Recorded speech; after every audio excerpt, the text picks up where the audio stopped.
Ayan ka-chubs, nakasalang na yung yung ating kutsinta. Lutuin natin yan ng 15 minutes dyan sa aking pangmalakasang electric steamer. Andito pa yung iba kong mixture. Violet ang nilagay kong food color. Wala kasi akong wala akong orange at saka wala rin akong yung atsuete. Nilagyan ko ng food color para hindi naman plain na plain.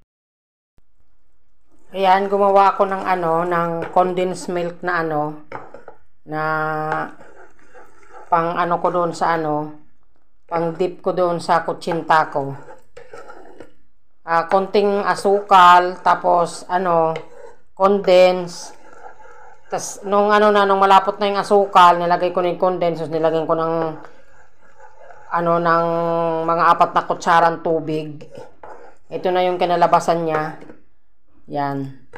Kasi baka mamaya pagka lumamig, na siya, baka lumapot pa. Tapos nilagyan ko siya ng konting margarine sa nakapatay na apoy para hindi naman siya mag-dry. Ayan yung medyo malabnaw lang siya, pero mamaya pagka na yan, malamig na yan, lalapot yan.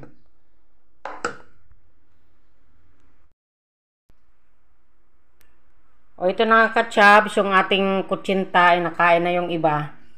Ito na yung kutsinta na outcome natin. Tapos ito na yung ginawa kong kanina.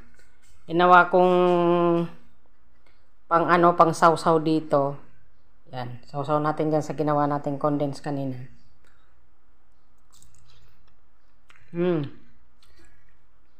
Sakto lang sa ka-chubs, hindi ganong matamis.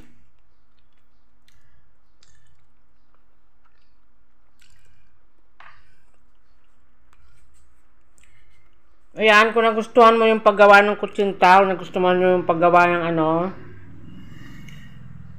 ng pan-toppings natin sa kutsinta, like, subscribe, ilalagay ko sa description yung yung paggawa ng sarili kong version ng